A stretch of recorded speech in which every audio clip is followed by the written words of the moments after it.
Hey guys, welcome to Study IQ. I'm Nisha Chaudhary and let's get started with today's session. तो आज का हमारा session रहेगा, देखो टेंस हम प्रीवियस क्लास में एक बार कर चुके हैं, प्रीवियस सेशन में टेंस का हम चार्ट बना चुके हैं। तो मीन्स हमें ओवरव्यू एक मिल गया कि कौन से टेंस में कौन कौन सी वर्ब रहती हैं। तो आज का हमारा पूरा फोकस रहेगा सिर्फ और सिर्फ सिंपल प्रेजेंट टेंस में। अब हमें ना इनको सेक्शन वाइज उठा के चलेंगे आगे। तो अभी हम करेंगे आज वाली क्लास में, आज वाले सेशन में हम करेंगे सिर्फ और सिर्फ सिंपल प्रेजेंट। आगे चलते हैं। देखिए ये हमने प्रीवियस सेशन में किया था। अच्छा, प्रीवियस सेशन में ना हमने सिर्फ ये किया था कि जैसे सिंपल प्रेजेंट है तो सिंपल वर्ब की फर्स्ट फॉर्म, सिंपल पास्ट है तो सिंपल वर्ब की सेकंड फॉर्म, और अगर सिंपल फ्यूचर है तो विल शैल के साथ में सिंपल वर्ब की फर्स्ट फॉर्म। ये हमने किया था प्रीवियस सेशन में। लेकिन अभी देखिए, अब मैं यहाँ पे ना एक और छोटी सी चीज ऐड करने वाली हूँ। यहाँ पे ना जो ये सिंपल प्रेजेंट वाला जो केस है ना, यहाँ पे वर्ब की फर्स्ट फॉर्म तो रहेगी ही। यहाँ पे एक और छोटी सी चीज आपको याद रखनी है, एस या ई एस वाला केस, कि वर्ब में जो एस या ई एस लगाना हमने सीखा है ना पिछले इतने सारे सेशंस में, वो सिर्फ और सिर्फ इसी के लिए हमने सीखा है। दैट्स इट, सिर्फ और सिर्फ इसमें एस या ई एस का चक्कर रहता है बस। तो आज की क्लास में हम यही सब करने वाले हैं आज वाले सेशन में। अच्छा, मैं जब भी ये बोलती हूँ ना आज की क्लास में, तो समझ जाया करो क्लास मतलब आज का सेशन, क्योंकि वही है ना, ऑफलाइन इतने सालों से पढ़ा रही हूँ ना, तो मुझे यही आदत हो रखी है कि आज की क्लास में हम ये करेंगे, आज की क्लास में वो करेंगे, लास्ट क्लास में हमने ये किया था। तो मैं जब क्लास बोलूँ ना, आप सेशन मान लेना। तो आज में हम करेंगे सिंपल प्रेजेंट। आगे चलते हैं अभी। तो ये आपके लिए एक छोटी सी एक्सरसाइज है। अभी आपको करना क्या है, थोड़ी देर बाद में अभी स्क्रीन को पॉज कर देना, और ये जो एक वर्ब है वर्क यानी काम, ये वर्ब है हमारी। इस वर्ब को इन सभी 12 के 12 एग्जाम्पल्स में आपको फिलअप करना है। आपको ये देखना है कि इसमें कौन से में एस आएगा, कौन से में, अच्छा सॉरी ई एस नहीं, ई एस तो वैसे भी नहीं आएगा। देखो कौन से में एस आएगा और कौन से में ये डायरेक्ट लिखी जाएगी, मीन्स डायरेक्ट बेस फॉर्म में लिखी जाएगी, यानी प्लूरल फॉर्म में लिखी जाएगी, ये आपको देखना है। अच्छा, ये ध्यान रखना कि कई बार क्या होता है, अपने आप में वर्ड सिंगुलर होते हैं, वो प्लूरल लेते हैं। जैसे आई का केस मैंने बताया था ना आपको, आई, मैं, अब मैं तो एक ही हूं, है ना, तो लॉजिकली तो क्या होना चाहिए, आई के साथ में सिंगुलर वर्ब आनी चाहिए। लेकिन हम करते क्या है, आई के साथ में प्लूरल वर्ब लगाते हैं, है ना। आई को बड़ा दिखाना होता है ना, खुद को बड़ा दिखाना होता है ना, तो हम क्या करते हैं, आई के साथ में प्लूरल वर्ब यूज करते हैं। तो ये आई होप अब तक तो आपको बहुत अच्छे से याद हो गए होंगे, इतने हम सेशन कर चुके हैं इस पे, एस या ई एस वाले केस पे। अब फटाफट से काम करिए, स्क्रीन को पॉज करिए और वर्क, इस वर्ब को सारे ब्लैंक्स में फिल करो। ये देखो किस में एस रहेगा और किस में नहीं रहेगा। चलिए करिए एक बार। आई होप आपने कर लिया होगा सारा। तो चलिए मैच करते हैं एक बार। देखिए, अब देखिए एक बार, ही, अब ही कैसा है हमारा सब्जेक्ट, सिंगुलर है। अब सिंगुलर है तो वर्ब, अच्छा देखिए मैं आपको स्टार्टिंग से एक बार फिर से रिवाइज करवा देती हूँ। देखो वर्ब के केस में क्या होता है, वर्ब का हम केस कर रहे हैं अभी। वर्ब में सिंगुलर अगर वर्ब को हमें बनाना है तो एस या ई एस या आई ई एस लगाएंगे, और वर्ब को अगर हमें ना प्लूरल बनाना है ना, तो यहाँ पे हम क्या करेंगे, जो अगर एस ई एस लगा हुआ होगा ना वो भी हटा देंगे, मीन्स यहाँ पे ये सारी चीजें नहीं रहती, तब जाके वो प्लूरल होती है। तो ये इसके अकॉर्डिंग अब हम करने वाले हैं सारे एग्जांपल्स को। तो अब देखिए फर्स्ट एग्जांपल है ही। अब देखिए ही सिंगुलर है तो यहाँ पे वर्ब भी सिंगुलर आएगी, तो यहाँ पे हम क्या करेंगे, वर्ब में एस लगा देंगे, तो क्या हो जाएगा, ही वर्क्स। अच्छा, मैं ना पूरा लिखने की बजाय ना एस या ई एस ही मीन्स एस लिख दूंगी, बस उसी से आप समझ जाना, डब्ल्यू लगा के और एंड में एस, यानी वर्क्स आएगा इसमें, ही वर्क्स। सेकंड में आइए, सेकंड में देखिए आई। अब आई है, आई के साथ में प्लूरल वर्ब आएगी, तो क्या हो जाएगा, आई वर्क, इसमें एंड में के, यानी के पे ही खत्म हो जाएगा, यहाँ पे एस नहीं आएगा।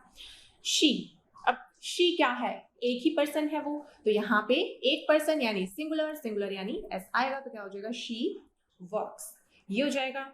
यू, अच्छा यू का हमने क्या किया था कि सामने वाला चाहे एक पर्सन है चाहे एक से ज्यादा है, कितने ही हो सकते हैं, यू के लिए हमेशा ही प्लूरल वर्ब रहेगी। यू में कभी सामने वाला अगर एक भी है ना तो भी आप कभी यू इज नहीं बोलोगे, हमेशा यू आर। आप यू वॉज नहीं बोलोगे, हमेशा यू वर। तो यू के साथ प्लूरल वर्ब रहेगी, और प्लूरल वर्ब यानी विदाउट एस या ई एस, तो यहाँ पे हम क्या कर देंगे, वर्क, यू वर्क, ये हो जाएगा। नेक्स्ट है दे, दे प्लूरल है तो यहाँ पे भी सेम दे वर्क, बस एस नहीं आएगा एंड में। तो चलिए नेक्स्ट पे आते हैं। नेक्स्ट का केस है हमारा इट वाला। अच्छा इट, इट हम कहाँ यूज करते हैं, देखिए मैं आपको पहले ही बता चुकी हूँ, स्टिल मैं आपको रिपीट करवा देती हूँ एक बार।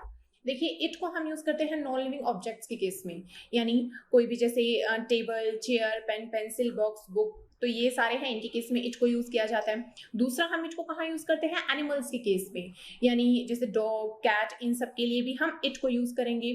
थर्ड कहाँ यूज किया जाता है इट को, चाइल्ड, इन्फेंट, बेबी, इनके केस में हम यूज करते हैं। अच्छा बेबी से मेरा मतलब वो बच्चे वाला बेबी, हाँ वो बाबू सोना वाला बेबी नहीं, वहां पे नहीं, मिस बच्चे के केस में हम क्या करते हैं, जब तक कि नवजात शिशु रहता है ना तो उसके लिए हम इट को यूज कर सकते हैं, वो गलत नहीं होगा वहां पे इट। तो अब देखिए इट क्योंकि सिंगुलर है तो यहाँ पे हम क्या करेंगे, इट वर्क्स, ऐसा आ जाएगा यहाँ पे एंड में। नेक्स्ट है वी, वी क्या हो जाएगा, प्लूरल है यानी हम सब, तो यहाँ पे एस नहीं आएगा, सिंपल वर्क रहेगा। नेक्स्ट है, अच्छा ये सारे ना थे हमारे pronoun, he, she, it, you, they, I, ये सारे थे हमारे प्रोनाउंस। अभी देखिए 8 एग्जाम्पल से आगे स्टार्ट हो रहे हैं हमारे सारे नाउन, नाउन यानी नाम, है ना। तो देखिए हिना, अब हिना एक पर्सन है तो यहाँ पे सिंगुलर है तो यहाँ क्या हो जाएगा, वर्क्स, ऐसा आ जाएगा क्योंकि वर्ब भी हमें अल्टीमेटली सिमिलर ही चाहिए है। नेक्स्ट में आते हैं 9th एग्जांपल में, देखिए हीना एंड हेमंत, यहाँ पे 2 पर्सन है यानी 2 लोग हैं यहाँ पे, और अगर 2 हैं प्लूरल हो गए, एक से ज्यादा होते प्लूरल हो जाते हैं, यानी प्लूरल वर्ब यूज करेंगे, और प्लूरल वर्ब यूज करेंगे तो यानी सिंपल वर्क लिखा जाएगा, यहाँ पे एस नहीं आएगा, हीना एंड हेमंत वर्क, ये हो जाएगा। नेक्स्ट में आइए, नेक्स्ट एग्जांपल में है फ्रेश एयर। अच्छा मीन्स साफ हवा। अब ये बताइए कि जो हवा है वो सिंगुलर में आती है या प्लूरल में। अब हवा जो है वो तो ना ही सिंगुलर में आती है ना ही प्लूरल में आती है, हवा को तो काउंट ही नहीं किया जा सकता है ना, 1 2 3 ये तो हम बोल ही नहीं सकते हवा के केस में, यानी ना ही सिंगुलर है ना ही प्लूरल है। ये किस में आती है, जो हवा है ये अनकाउंटेबल में, यानी इसकी गिनती ही नहीं हो सकती। और अनकाउंटेबल के लिए हम कौन सी वर्ब यूज करते हैं, सिंगुलर वाली वर्ब यूज करते हैं। तो ये भी हम प्रीवियस सेशंस में पढ़ चुके हैं, और अगर आपको याद नहीं है तो आपको रिवीजन की जरूरत है। तो देखिए तो क्या हो जाएगा, फ्रेश एयर, क्योंकि काउंट नहीं किया जा सकता, सिंगुलर वर्ब आएगी तो हम क्या कर देंगे यहाँ पे, वर्क्स, ऐसा आ जाएगा यहाँ पे, works wonderfully for better health. Next में आते हैं लेमनेड। लेमनेड क्या होता है, नींबू पानी जो होता है ना, उसी के लिए हम लेमनेड टर्म यूज करते हैं। तो अब देखिए इसको भी हम काउंट नहीं कर सकते। अच्छा अब आप ये कहोगे कि मैम हम बोलते तो हैं 1 ग्लास नींबू पानी, 2 ग्लास नींबू पानी, तो उसमें हम क्या बोलते हैं, 1 ग्लास, है ना, 2 ग्लास भरे हुए, यानी 2 ग्लास, वो जो ग्लास है ना उनको काउंट कर रहे हैं हम, नींबू पानी को हम काउंट नहीं कर सकते। अच्छा अब देखिए आपको एक सिंपल सा तरीका बताती हूँ कि आपको फर्क पता चल जाए कि किसे हम काउंट कर सकते हैं किसे नहीं कर सकते। देखिए अगर कभी भी किसी भी चीज को मेजर करने के लिए किसी यूनिट की जरूरत पड़े, दैट मीन्स वो अनकाउंटेबल है, उसे काउंट नहीं किया जा सकता। जैसे हम बोलते हैं इतने लीटर दूध, इतने लीटर पानी, है ना, तो उसके केस में क्या है, लिक्विड है ये, और इसको मेजर करने के लिए हमें लीटर की जरूरत पड़ रही है, कि हमें यूनिट बनानी पड़ रही है, कि अलग से लीटर यूनिट है, लीटर में हमें इसे मापना है, मेजर करना है। दैट मीन्स ये अनकाउंटेबल है, इसी वजह से तो इसके लिए अलग से यूनिट लेके आनी पड़ रही है ना हमें। इसी वजह से जैसे अब मैं बात करती हूँ शुगर, चीनी, है ना, तो इसके केस में भी क्या है, इसके केस में केजी, हम केजी में मेजर करते हैं ना, केजी, ग्राम, इन सब में, तो इसके लिए भी अलग से यूनिट लेके आनी पड़ रही है ना हमें, क्यों, क्योंकि हम इसको काउंट नहीं कर सकते। लेकिन अब देखिए चेयर, टेबल, अब इनके लिए तो हम कोई यूनिट नहीं लेके आते है ना, हम सीधा बोल देते 2 कुर्सियां पड़ी हैं यहाँ पे, 2 चेयर्स हैं यहाँ पे, 2 चेयर्स हैं और 2 टेबल्स हैं, हम ये सीधा बोल देते हैं। तो ये काउंटेबल है, इस वजह से हमें अलग से किसी मेजरिंग यूनिट की जरूरत नहीं पड़ी, है ना। तो यहाँ पे देखिए लेमनेड, अब इसको जैसे लिक्विड को मेजर करने के लिए फिर से यूनिट चाहिए, दैट मीन्स ये अनकाउंटेबल है, काउंट नहीं किया जा सकता, काउंट नहीं किया जा सकता। तो ये अपने साथ में कैसी वर्ब लेगा, ये अपने साथ में सिंगुलर वर्ब लेगा। सिंगुलर यानी एस या ईएस या आईईएस तो आएंगे ही, तो यहाँ पे क्या हो जाएगा, लेमनेड वर्क्स वंडरफुली, ये हो जाएगा यहाँ पे। इन ट्रीटिंग नोजिया, नोजिया क्या होता है, अच्छा ये देखिए, ये है ना, हम जैसे बोलते हैं ना तो इसकी प्रोनाउंसिएशन है थी नोजिया, तो लेकिन इसका नोज से कोई लेना देना नहीं है। नोजिया इसका मीनिंग होता है जैसे वॉमिटिंग सेंसेशन जो होती है ना, उसके लिए हम ये टर्म यूज करते हैं कि मीन्स हमें पहले से पता चलने लग जाता है कि हाँ अभी थोड़ी देर में वॉमिटिंग होने वाली है, तो उससे पहले वाली जो फील होती है ना वो, उसके लिए हम ये टर्म करते हैं नोजिया। और अगर मुझे ये कहना है कि मुझे वॉमिटिंग सेंसेशन फील हो रही है तो मैं क्या टर्म यूज करूंगी, मैं क्या सेंटेंस बोलूंगी, I am feeling nauseated, I am feeling nauseated. तो वहां पे नोजिया के आगे ईडी और लग जाएगा, टीईडी और लग जाएगा, नोजिएटेड, ये हो जाएगा।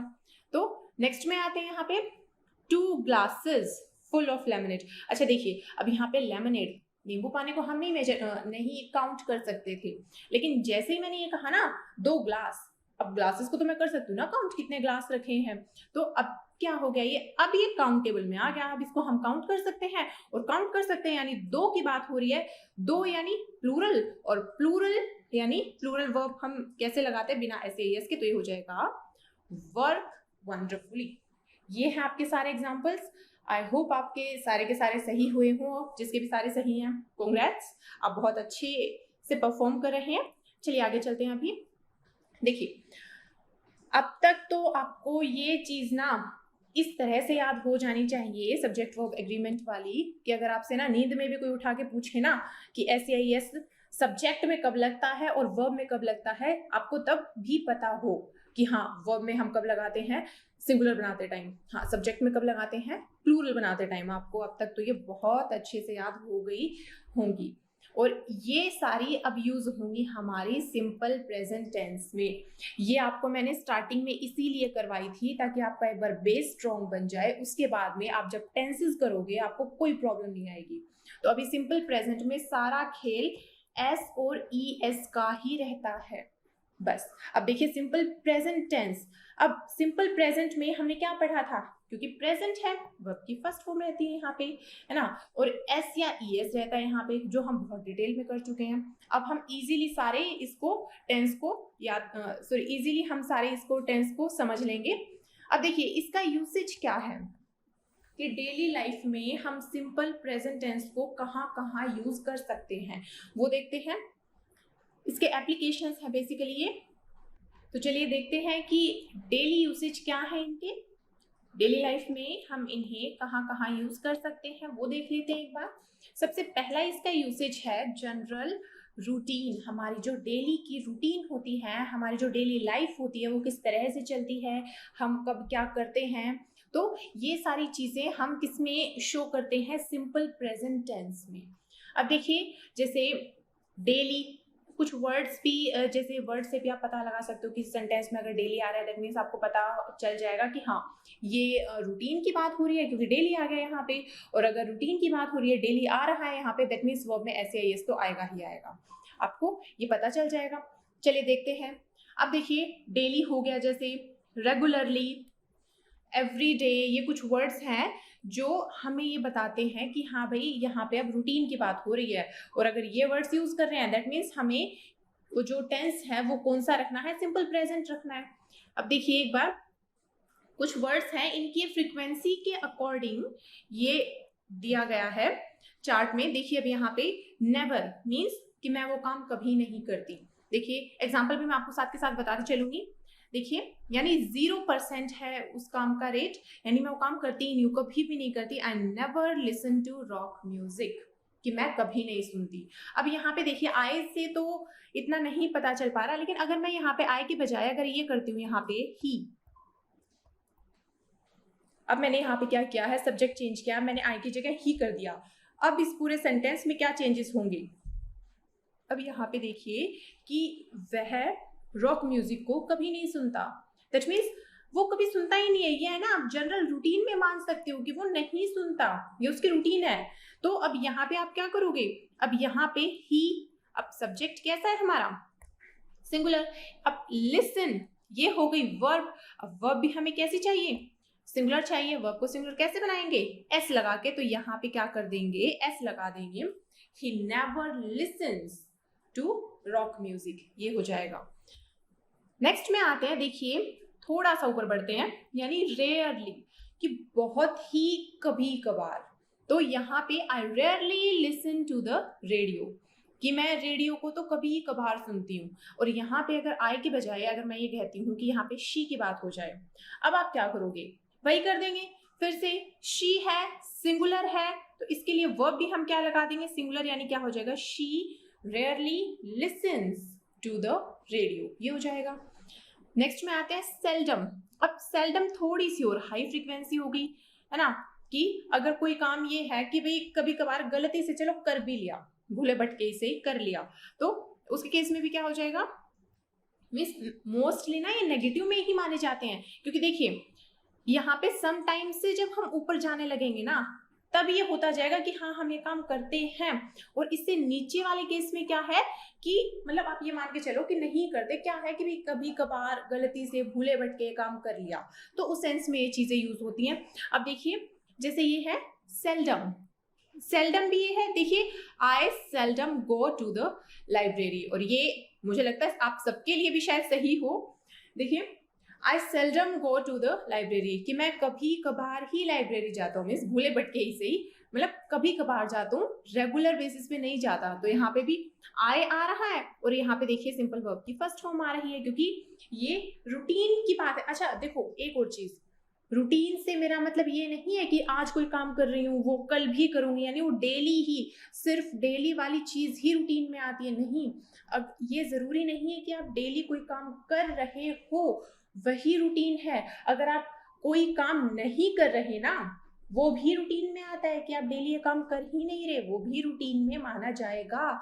अगर आप ये है कि अगर जैसे हफ्ते में सिर्फ एक दिन कोई काम कर रहे हो ना, तो वो भी आपका रूटीन में माना जाएगा, कि हर हफ्ते में एक दिन तो आप वो करोगे ना। ये लगाओ हर मंडे को अगर आप लाइब्रेरी जा रहे हो, हर ट्यूसडे को अगर आप मंदिर में जा रहे हो, तो वो भी आपकी रूटीन में आता है। तो रूटीन के लिए जरूरी नहीं है कि कोई काम डेली हो, और कोई काम हो ही अगर आप नहीं करते ना कभी, जैसे नेवर वाला केस था, ये भी रूटीन में आता है। चलिए आगे चलते हैं। ओकेजनली, ओकेजनली का भी वही आप मीनिंग लगा सकते हो, यानी कभी कभार। अब देखिए यहाँ पे ओकेजनली, अच्छा सबसे ज़रूरी बात तो ये, अगर आप में से कोई कॉम्पिटिटिव एग्जाम की प्रिपरेशन कर रहा है तो उनके लिए मैं ये एडिशनल पॉइंट बता दूं कि ओकेजनली ये तो एसएससी और बैंक का, स्पेशली एसएससी का ही पेट क्वेश्चन है। यहाँ से ना स्पेलिंग वाले एरर्स पूछते हैं वो, क्यों? क्योंकि जैसे बच्चे बोलते हैं ओकेजनली, क्या होता है, नॉर्मली स्पेलिंग्स कैसे करके देखते हैं, मतलब स्पेलिंग्स बोल के देखते हैं हम कि भाई एग्जाम में बैठे हैं तो ओकेजनली की स्पेलिंग, अब इनमें से कौन सी सही लग रही है, चलो बोल के देख लेते हो, ये है ये है ये है, हाँ ये बोलने में सही लग रही है, इसमें सही सेंस आ रही है, तो ये वाली सही होगी। मैक्सिमम बच्चे ऐसे करते हैं। तो यहाँ पे ओकेजनली अगर आप बोल के देखोगे तो आपको ये आएगी OCCASSIONALY, लेकिन वो गलत होती है। और देखिए यहाँ पे सी जो है, सी 2 बार आता है और एस सिर्फ एक ही बार आता है ओकेजनली में, स्पेलिंग आप इसकी ध्यान रखना, और एल भी 2 बार रहता है। तो ओकेजनली का भी वही मीनिंग हो जाएगा, कभी कभार। I occasionally eat Vietnamese food, की मैं कभी कभार ही जो वियतनामीज फूड है वो खाती हूँ। नेक्स्ट में आते हैं समटाइम्स। अब ये 50-50 रेशियो हो गया, कि हाँ जैसे अगर ये कहो कि अगर 6 दिन में से अगर 3 दिन कोई काम करो तो वहां पे क्या हो जाएगा, sometimes. I sometimes play tennis on the weekend, कभी कभी मैं क्या करती हूँ, टेनिस खेलती हूँ ऑन द वीकेंड, की वीकेंड पे। नेक्स्ट में आते हैं ऑफन फ्रीक्वेंटली। अब यहाँ से जो आपकी फ्रीक्वेंसी है वो राइज करना स्टार्ट हो रही है। अब यहाँ पे क्या हो जाएगा, ऑफन या फ्रीक्वेंटली, कि हाँ आम तौर पे जैसे यूजुअली है, ये परफेक्ट है आम तौर के लिए। अब ऑफन की ऑफन का मीनिंग हो जाएगा कि हाँ मैं करती हूँ ये चीजें, मैं करती रहती हूँ ये चीजें, जैसे फ्रीक्वेंटली, हाँ मैं करती रहती हूँ ये। तो अब देखिए, I often spend Christmas with friends, कि हाँ मैं लगभग क्रिसमस में ना फ्रेंड्स के पास जाती रहती हूँ।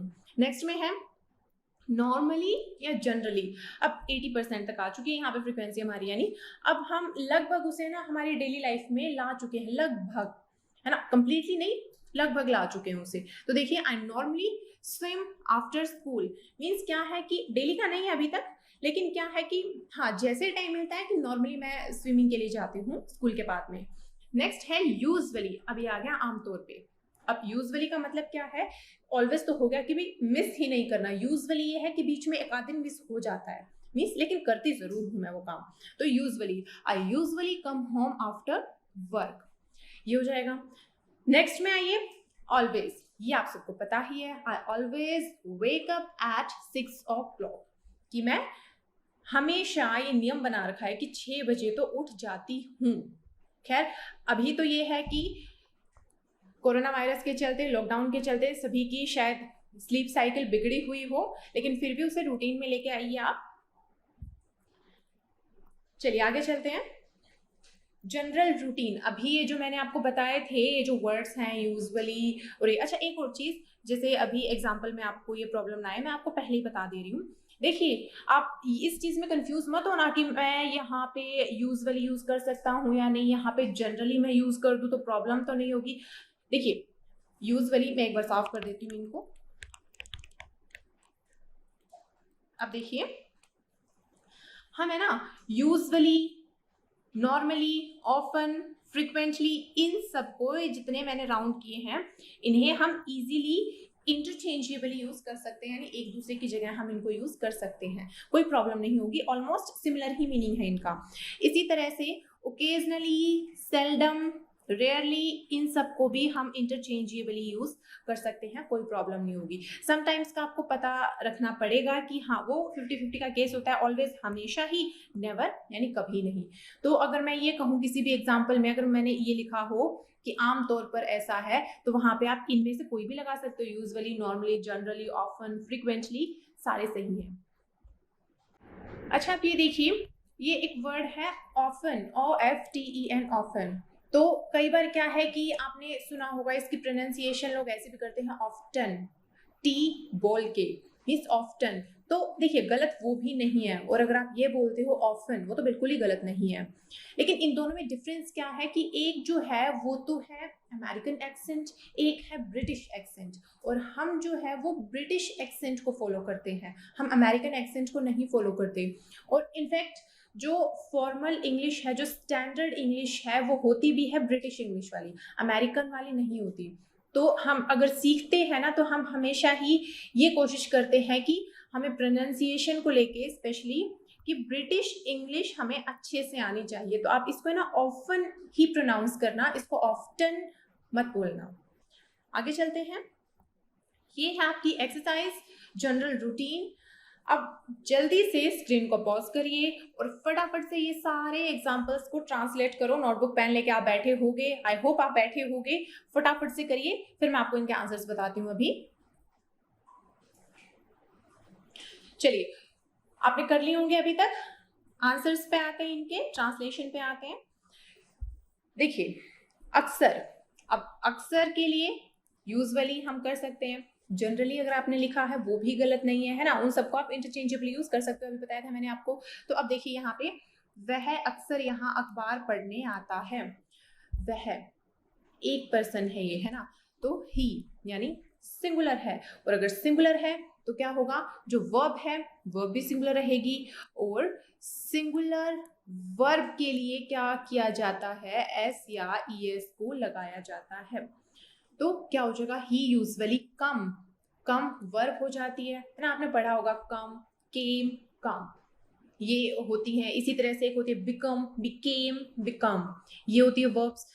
तो ये जो कम है, तो यहाँ पे क्या हो जाएगा, एस ऐड कर देंगे हम, he usually comes here to read the newspaper, ये हो जाएगा। नेक्स्ट है, वे दोनों अक्सर यहाँ अखबार पढ़ने आते हैं। आप देखिए जो फर्स्ट और सेकंड एग्जाम्पल है ना, ये दोनों ही एग्जाम्पल्स तो सेम है, लेकिन बस यहाँ पे क्या है, सब्जेक्ट डिफरेंट है, एक में सिंगुलर है, एक में प्लूरल हो गए, तो इसके अकॉर्डिंग अब वर्ब भी चेंज होगी, वर्ब पे भी इफेक्ट पड़ेगा, है ना। जैसे अब यहाँ पे वह लिखा तो यहाँ पे है लिखा एंड में, लेकिन अगर वे दोनों क्योंकि प्लूरल हो गए तो यहाँ पे भी हमने है के ऊपर बिंदी लगा दिए, है हो गया वो, है ना, थोड़ी सी ऐसी साउंड आ रही है।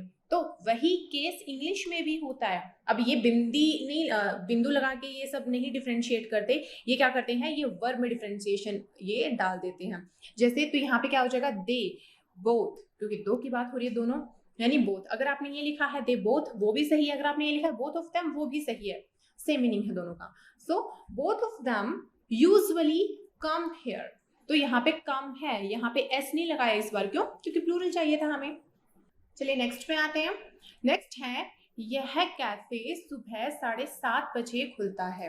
अब यहाँ पे देखिए सुबह 7:30 बजे मीन्स अब ये टाइम दे दिया कि यह हमेशा ऐसा ही होता है, ये रूटीन की बात आ गई फिर से। अब यहाँ पे भी हमें क्या करना है, सिंपल प्रेजेंट यूज करना है, यानी SAIS तो आएगा यहाँ पे, तो हम क्या कर देंगे, देखिए दिस कैफे एक ही था, और ओपन ओपन वर्ब होती है हमारी, तो यहाँ पे क्या हो जाएगा, एस लगा देंगे हम, ताकि ये भी सिमिलर हो जाए। This cafe opens eight 7:30 in the morning.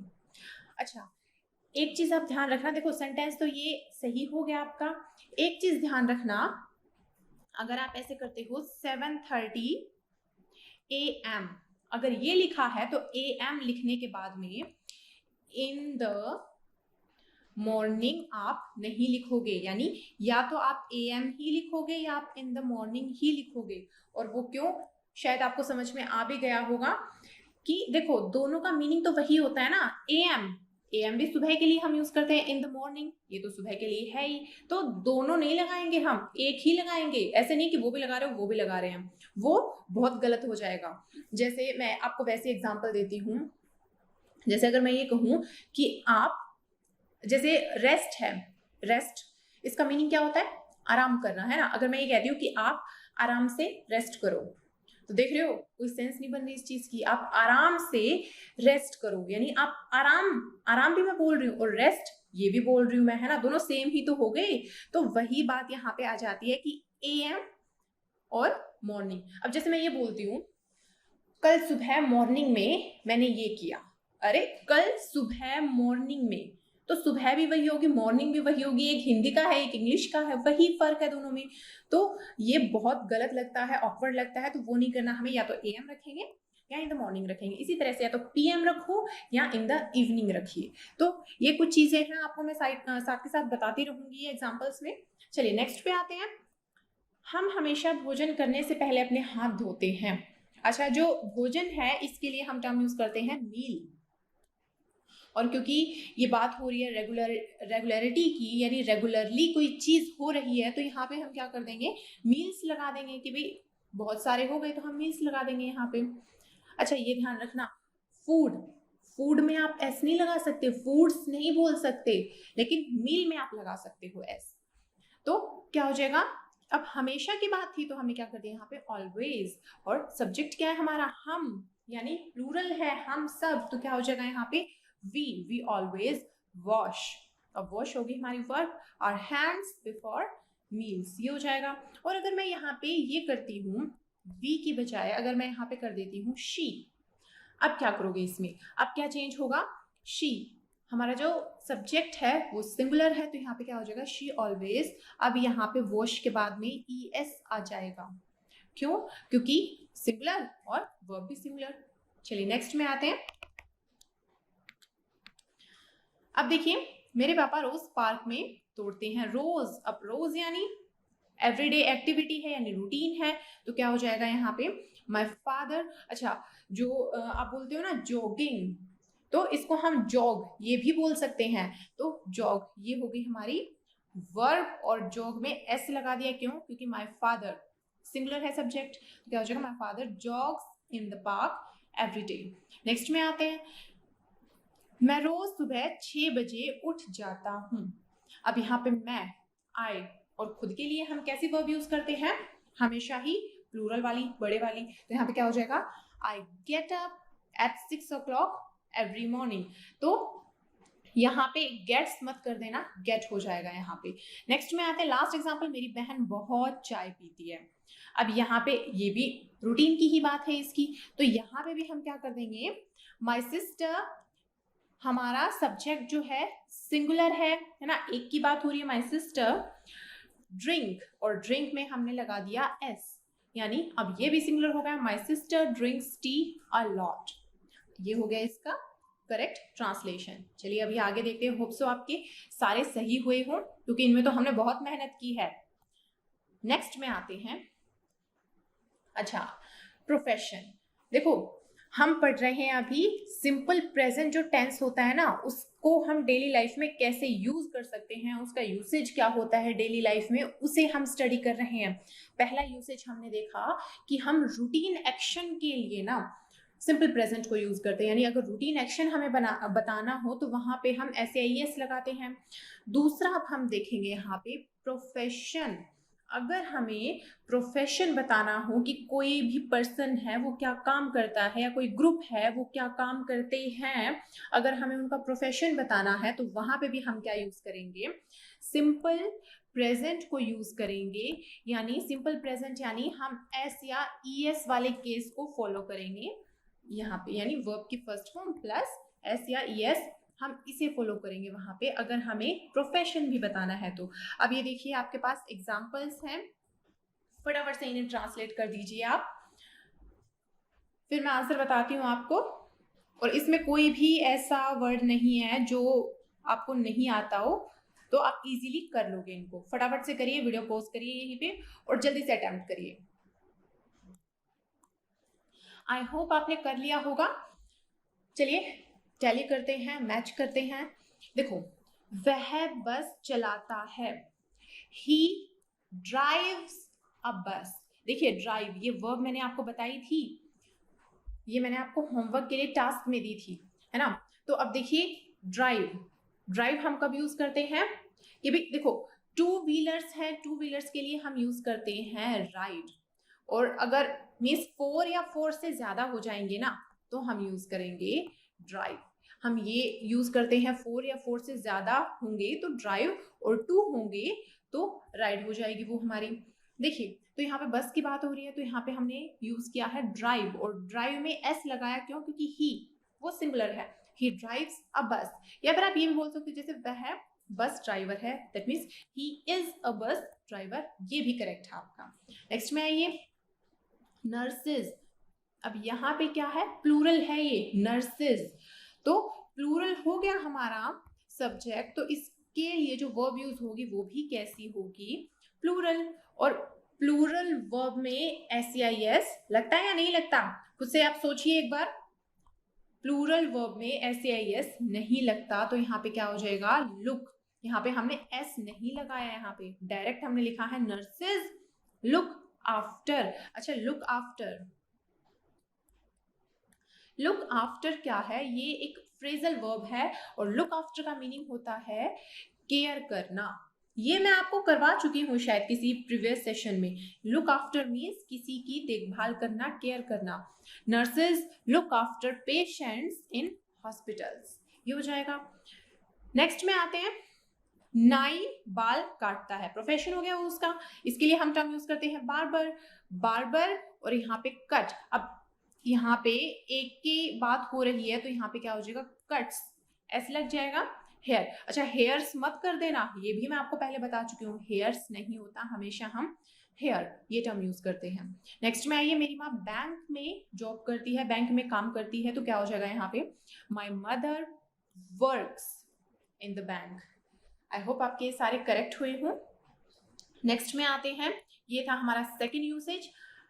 अब आते हैं हम थर्ड यूसेज में। थर्ड यूसेज क्या है, परमानेंट सिचुएशन जो होती हैं उनके लिए भी हम सिंपल प्रेजेंट को यूज करते हैं, यानी कोई सिचुएशन है वो हमेशा से ही वहां पे है तो परमानेंट हो गई वो, उसके लिए हम एस या ES वाला जो सेंटेंस है वो यूज करेंगे। देखो इससे अब ज्यादा देसी भाषा में मैं आपको नहीं बता पाऊंगी, यानी कि एस या ES वाला सेंटेंस हम यूज करेंगे। तो अब देखिए यहाँ पे आपके लिए मैंने ट्रांसलेशन की एक्सरसाइज नहीं रखी, मुझे लगा कि एक दिन में बहुत ज्यादा हो जाएगा, तो यहाँ पे मैंने सारे पहले से ही ट्रांसलेट कर रखे, पहले से ही इंग्लिश में मैंने ये सारे कर रखे हैं। अब देखिए बस आपको समझना है इसमें।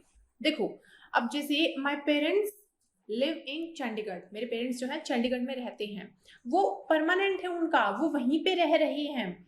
तो इस वजह से मैंने क्या किया है, पेरेंट्स लिव, लिव, तो यहाँ पे कोई SEIS नहीं लगाया मैंने, क्यों? क्योंकि सब्जेक्ट क्या है, पेरेंट्स, प्लूरल हो गए तो वर्ब भी plural, my parents live in Chandigarh.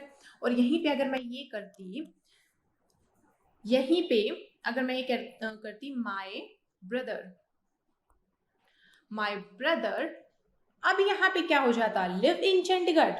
नहीं, अब यहाँ पे क्या हो जाता, लिव्स इन चंडीगढ़, ये हो जाता। तो अभी खैर पेरेंट्स की बात हो रही थी, तो ये my parents live in Chandigarh, देखो परमानेंट सिचुएशन है, इस वजह से हमने क्या किया है, यहाँ पे सिंपल प्रेजेंट रखा है टेंस को। नेक्स्ट में आते हैं। अच्छा, एक ये आपके माइंड में चीज आ रही होगी, देखो परमानेंट सिचुएशन का तो चलो हमें पता चल गया, तो टेम्पररी सिचुएशन के केस में क्या हो जाएगा? टेम्पररी सिचुएशंस के केस में क्या हो जाता है, हम कंटिन्यूअस टेंस को यूज करते हैं। और कंटिन्यूअस यानी कंटिन्यूटी को शो करना है हमें, तो कंटिन्यूटी किससे शो होती है, ING से। अच्छा, अब ING किस में लगाओगे? ऑब्वियसली ING तो वर्ब में ही लगेगी ना, किसी और चीज में तो आप ING लगा नहीं सकते। तो वर्ब में आप ING लगाओगे कंटिन्यूअस के केस में, है ना। तो उससे पहले मैंने आपको क्या बताया था कि बी और याद कर लेना, बस बी V1 ING, ये हो गया हमारा कंटिन्यूअस का स्ट्रक्चर। अब देखिए यहाँ पे टेम्पररी सिचुएशन को हम कंटिन्यूअस से शो करते हैं, तो क्या हो जाएगा, देखो I am living with some friends until I find a place of my own, कि एट प्रेजेंट मीन्स कुछ टाइम के लिए, टेम्पररी बेसिस पे, कि मैं अभी के लिए अपने दोस्तों के साथ रह रही हूँ, अंटिल जब तक कि आई find a place of my own, कि मैं खुद का कोई घर, खुद की कोई जगह नहीं ढूंढ लेती, मैं तब तक के लिए क्या, अपने फ्रेंड्स के साथ रह रही हूँ। हो गई ना टेम्पररी सिचुएशन। तो यहाँ पे हमने क्या यूज किया है, आई एम लिविंग। अच्छा, ये मैं आपको बता दूं, ये जो है आई अपोस्ट्रोफी एम, ये एक्चुअली कॉन्ट्रैक्टेड फॉर्म है आई एम, इसकी कॉन्ट्रैक्टेड फॉर्म है। तो क्या हो गया, अब ये देखिए आई एम और लिविंग, अब देखिए एम यानी बी की फॉर्म और लिव V1 और ING, आई एम लिविंग, ये हो गया। थर्ड में आते हैं। अच्छा, थर्ड और फोर्थ को आप एक साथ में करिएगा। देखो इनको ना, जब मैं आपको ये जो कंटिन्यूअस वाला केस है ये करवाऊंगी ना, तब मैं फिर से ये चीजें आपको बताऊंगी, ये मैं आपको रिपीट करवाऊंगी ताकि आपके माइंड में ज्यादा टाइम तक रहे। वहां पे भी हम यही करेंगे, परमानेंट सिचुएशन को मैं जरूर रखूंगी वहां पे, जब टेम्परेरी की बात करूंगी, जब हम प्रेजेंट कंटिन्यूअस में आएंगे। और यहाँ पे भी मैं इन दोनों को साथ में लेके चल रही हूँ ताकि आप इन दोनों में डिफरेंस देख सको। देखिए थर्ड में आइए, द टेम्पल स्टैंड्स, अब देखिए in the heart of the city, in the heart of the city means शहर के दिल में, यानी जो शहर है, in the heart of the city, यानी जो शहर का जो सबसे इम्पोर्टेंट जो जगह है इस शहर की, सबसे इम्पोर्टेंट जो पॉइंट है इसका, सिटी का, वहां पे ये टेम्पल हमेशा से है। तो यहाँ पे परमानेंट सिचुएशन है ये, है ना। तो यहाँ पे देखिए हमने क्या यूज किया है, सिंपल प्रेजेंट, और देखिए टेम्पल सिंगुलर है तो यहाँ पे हमने क्या यूज कर दिया है, एस, स्टैंड में एस लगा दिया, the temple stands. But fourth में देखिए, he is standing in the shade of a tree, अब यहाँ पे क्या कहा गया है कि शेड होती है छाया, कि वह उस पेड़ की छाया में खड़ा है। अब देखिए हिंदी में तो हम बोल के देख रहे हैं ना, तो दोनों में ही ये आ रही है कि भी यहाँ पे मंदिर है, और ये ही का केस है तो खड़ा है ना, दोनों में ही है आ रहा है। लेकिन अब देखिए सिचुएशन एक परमानेंट है, इस वजह से हम क्या यूज कर रहे हैं, सिंपल प्रेजेंट, जबकि एक टेम्पररी है कि वो हमेशा से ही थोड़ी ना खड़ा है वहां पे, और हमेशा ही थोड़ी ना खड़ा रहेगा वहां पे। तो इस वजह से यहाँ पे हम क्या यूज कर रहे हैं, ING वाला केस यूज कर रहे हैं, टेम्परेरी सिचुएशन, यानी देखिए यहाँ पे इज स्टैंडिंग, ये हमने यूज किया। तो आई होप आपको ये सिचुएशन वाला केस तो सारा समझ में आया होगा अच्छे से। चलिए आगे चलते हैं, ये था हमारा थर्ड एप्लीकेशन। फोर्थ एप्लीकेशन, इसमें आते हैं। देखो कोई भी यूनिवर्सल ट्रूथ है ना, यानी सर्वमान्य जो सत्य है, यानी कि सभी मानते हैं इस बात को, भाई इसमें तो कोई दो राय है ही नहीं, ये तो सभी के लिए सेम है, सभी मानते हैं इस चीज को, यूनिवर्सली एक्सेप्टेड है ये चीज, वो आती है यूनिवर्सल ट्रूथ में। प्रोवर्ब, अब प्रोवर्ब क्या होती है, जितनी भी कहावतें होती हैं ना, प्रोवर्ब्स प्लूरल है यानी कहावतें जितनी भी होती हैं ना हमारी, वो सारी प्रोवर्ब्स कहलाती हैं। फैक्ट्स, जितने भी हमारे फैक्ट्स यानी तथ्य जितने भी हैं वो सारे भी किस में आएंगे, हमारे सिंपल प्रेजेंट में। इन सभी को हम सिंपल प्रेजेंट टेंस में ही यूज करते हैं। तो अच्छा, फैक्ट्स में अब यहाँ पे मैंने साइंटिफिक फैक्ट्स ये स्पेसिफिकली मेंशन नहीं किया, लेकिन अगर मैंने यहाँ पे फैक्ट्स लिख दिया ना, इसका मतलब अब वही है कि फैक्ट्स लिख दिया ना, तो इसमें साइंटिफिक फैक्ट्स भी आ जाएंगे और इसमें जनरल फैक्ट्स भी आ जाएंगे, दोनों ही आ जाएंगे इसमें। जैसे जनरल फैक्ट्स कौन से होते हैं, आगे चल के एग्जाम्पल मैं अभी बताती हूँ आपको। स्टार्ट करते हैं। First example, the sun rises every morning, कि जो सन है वो राइज होता है, उदय होता है एवरी मॉर्निंग, डेली। अब ये तो यूनिवर्सल ट्रूथ है, ये फैक्ट में भी आप लगा लो। तो इसमें क्या है, सिंपल प्रेजेंट टेंस यूज किया है हमने, है ना। राइज के साथ में देखिए एस लगाया है हमने, यानी राइजेस। तो ये हो गया हमारा सिंपल प्रेजेंट का एप्लीकेशन। नेक्स्ट में आइए, देखिए पेंगुइन्स। पेंगुइन्स, अब सब्जेक्ट कैसा हो गया, प्लूरल। तो यहाँ पे वर्ब भी कैसी होगी, प्लूरल। यहाँ पे लिव लगाया हमने, एस नहीं यूज किया यहाँ पे। Penguins live in Antarctica, means penguins हैं जो वो एंटार्क्टिका में रहती हैं। तो ये भी क्या है, ये हमारा फैक्ट हो गया। अब ये कैसा फैक्ट है, ये जनरल फैक्ट है कि हाँ ये सबको पता है कि वो वहां रहती हैं, वो हमेशा से वहां है। तो ये आती हैं चीजें जनरल फैक्ट्स में। अब जैसे कि एग्जांपल है, सिक्स्थ एग्जांपल पे आप आइए, पहले एक बार, बीच वालों को हम बाद में करते हैं। इसमें देखिए God is everywhere, is use कर रहे हैं हम। तो अब यहाँ पे गॉड इज एवरीवेयर की भगवान हर जगह है, तो ये भी क्या है, ये भी जनरल फैक्ट माना जाता है ना।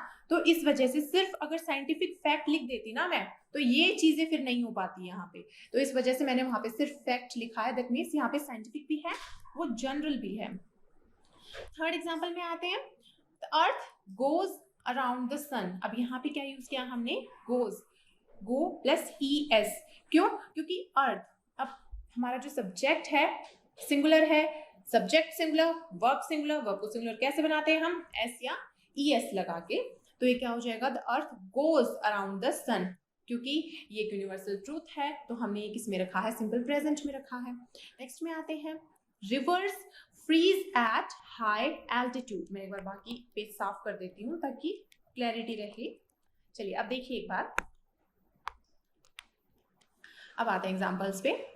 फोर्थ एग्जांपल में थे हम, rivers freeze at high altitude, यानी जो रिवर्स हैं, जो नदियां हैं, वो फ्रीज हो जाती हैं, जम जाती हैं एट हाई एल्टीट्यूड, ऊंचाई पे। यानी जो आपने देखा होगा जैसे हिमालय में, हिमालय से जितनी नदियां आती हैं कि उनका जो उद्गम स्थल है वहां पे क्या है, वो ये फ्रोजन फॉर्म में रहती हैं मोस्ट ऑफ द टाइम, यानी क्योंकि इतना हाई एल्टीट्यूड है, इतनी ऊंचाई है वहां पे कि वो क्या है, वो जम जाती है। तो ये क्या है, ये हमारा फैक्ट है, ये तो साइंटिफिक फैक्ट है कि हाई एल्टीट्यूड पे क्योंकि वहां टेम्परेचर कम होता है तो रिवर्स जो है वो फ्रीज हो जाती है वहां पे। फिफ्थ एग्जाम्पल जो है वो देखिए आप, ये है हमारी प्रोवर्ब यानी कहावत है। ये क्या है, फॉर्च्यून फेवर्स द ब्रेव। अब फॉर्च्यून यानी भाग्य, फॉर्च्यून यानी भाग्य। अब ये क्या है, ये अनकाउंटेबल है, ये है अनकाउंटेबल, इसको हम काउंट नहीं कर सकते। यानी इसके साथ में वर्ब कैसी आएगी, सिंगुलर आएगी, और सिंगुलर वर्ब यानी फेवर में एस लगा दिया हमने, फेवर्स कर दिया। फेवर जो है ये थी हमारे यहाँ पे वर्ब, फेवर्स द ब्रेव। अब द ब्रेव यानी जो बहादुर होते हैं उनकी बात हो रही है कि फॉर्चून फेवर्स द ब्रेव, कि भाग्य उन्हीं का उदय होता है, भाग्य उन्हीं को साथ देता है जो हिम्मत वाले होते हैं। तो ये क्या है, ये एक कहावत है, और कहावत देखिए ये कहावत थी, इस वजह से इसको भी हमने किस में रखा है, सिंपल प्रेजेंट में।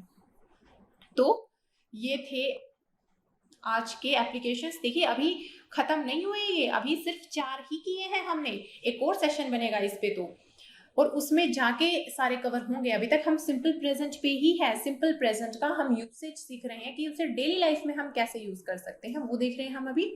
नेक्स्ट पे आते हैं, अब आ गया हमारा वोकैब सेक्शन। वोकैब सेक्शन, इसमें आज मैंने कोई फ्रेजल वर्ब नहीं ली है, बल्कि आज एक कंसेप्ट लिया है, रेन, यानी बारिश का कंसेप्ट। और रेन से रिलेटेड जितने वर्ड्स हैं, यानी बारिश के जितने भी सिनोनिम्स आप बोल सकते हो, कि जो इंटरचेंजेबली हम लगभग यूज कर सकते हैं बारिश की जगह अगर कुछ और बोलना चाहे। जैसे हिंदी में हम बोलते हैं बारिश हो रही है, बरसात हो रही है, बूंदाबांदी हो रही है ना। तो हमने 3 वर्ड्स यूज किए हैं, तीनों अलग अलग हैं। तो वही सारी चीजें हम अभी इंग्लिश में देखेंगे कि इंग्लिश में हम डिफरेंट सिचुएशंस में कौन कौन से वर्ड्स यूज कर सकते हैं। देखिए, फर्स्ट है ड्रिजलिंग। It's drizzling. अच्छा, यहाँ पे पहले तो मैं आपको एक कॉन्ट्रैक्शन बता देती हूँ ताकि आपको प्रॉब्लम ना हो। देखिए, ये है इट्स, और ये अपोस्ट्रोफी आ रहा है ना। यहाँ पे अपोस्ट्रोफी क्या होता है, जैसे 2 वर्ड्स हैं और इनके ऊपर ये जो है ना छोटा सा कोमा लगा रहता है ना, इसको हम बोलते हैं अपोस्ट्रोफी। और देखिए तो क्या हो गया यहाँ पे, इट्स। इट्स का मतलब क्या है, ये इट इज, ये हो जाएगा इट्स। इसको कॉन्ट्रैक्टेड फॉर्म में जब हम लिखते हैं ना तो ये बोलते हैं इट्स। देखिए, इट्स ड्रिजलिंग।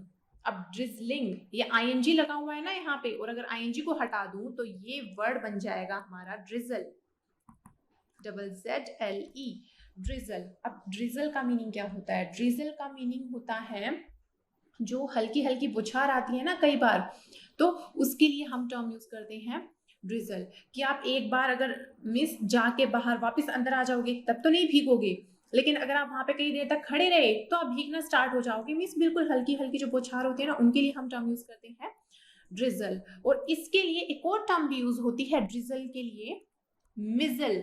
ये भी हम बोल देते हैं, यानी हल्की हल्की जो बौछार होती है उनको हम मिजल भी बोल देते हैं।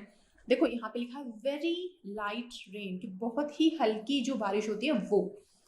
नेक्स्ट है इट्स रेनिंग। ये तो नॉर्मल वाला वर्ड है, जो रेन हम बोलते हैं उसी में आईएनजी लगा दिया है। नेक्स्ट है इट्स पोरिंग। पोरिंग, अच्छा देखिए, ये इसका जो वर्ड है मेन वो है पोर। ठीक है, पोर का मीनिंग क्या होता है, कुछ भी उड़ेलना, कुछ भी पोर करना। अब जैसे मैं बॉटल से पानी डालती हूँ ग्लास में, उसके लिए मैं क्या टर्म यूज करूंगी, पोर द वाटर, ये बोलूंगी। यानी पानी को इसमें डाल दो, उड़ेल दो। तो पोर, तो अब ये रेन के कंटेक्स्ट में हम कैसे यूज करते हैं कि ऊपर से है कोई, वो उड़ेल रहा है पानी को, यानी इट्स पोरिंग, ये हम बोलते हैं। नेक्स्ट है इट्स लैशिंग। अब इसका वर्ड क्या है मेन, लैश, LASH, इसमें आईएनजी लगाया हुआ है। अब देखिए, ये जो है ना लैश, इसका जो मीनिंग है कोई एक मीनिंग नहीं है, इसे हम बहुत तरह से यूज कर सकते हैं। देखो, एक वर्ड के बहुत सारे मीनिंग्स हो सकते हैं। तो एक इसका मीनिंग ये भी है लैश का, कि अगर किसी पे हम बहुत ज्यादा झिड़कते हैं, किसी को बहुत ज्यादा डांट देते हैं, या किसी की बहुत ज्यादा निंदा कर देते हैं, वो चाहे भले ही हम सुना के करें, आमने सामने करें, या रिटर्न में भी अगर हम कुछ किसी के लिए निंदा वाली बातें लिखते हैं ना, उसके लिए भी हम टर्म यूज करते हैं लैश। जैसे आपने न्यूज़पेपर में पढ़ा होगा, अगर आप न्यूज़पेपर पढ़ते हैं रेगुलर बेसिस पे, तो आपने देखा होगा कि ये रहता है आए दिन कि उस पार्टी का नेता है, उसने दूसरे वाले पार्टी के जो लीडर थे उन पे ये झड़प लगाई है। That means he lashed out at his opponent, ये कहा जाता है। मीन्स कि काफी निंदा की है, काफी उस पे मीन्स क्वेश्चंस किए हैं कि ऐसे क्यों हो रहा है, काफी उसको डांटा है, काफी धमकाया है उसको, है ना। तो ये हम बोलते हैं। और दूसरा इसका मीनिंग होता है लैश का दूसरा मीनिंग, ये रेन के कंटेक्स्ट में, यानी कि बहुत ही एक्सट्रीम लेवल पे जो है वो बारिश हो रही है। तो यहाँ पे देखिए, यहाँ पे क्या है, हैवी इंटेंस रेन, यानी बहुत ज्यादा हाईली, इस बहुत हाई लेवल पे हाईली रेनिंग, यानी इट्स लैशिंग, ये कहा जाता है। अच्छा, एक और टर्म यूज होती है जो यहाँ पे नहीं दी गई है, मुझे अभी ध्यान आई है, वो ये होती है, मैं इसको साफ कर रही हूँ एक बार ताकि क्लियर हो जाए। एक तो ये मेरी बहुत बुरी आदत है कि मैं पूरा पेज भर देती हूँ लिख लिख के। चलिए देखिए, लैश से ही एक वर्ड मुझे अभी ध्यान आया है, लीश होता है वो,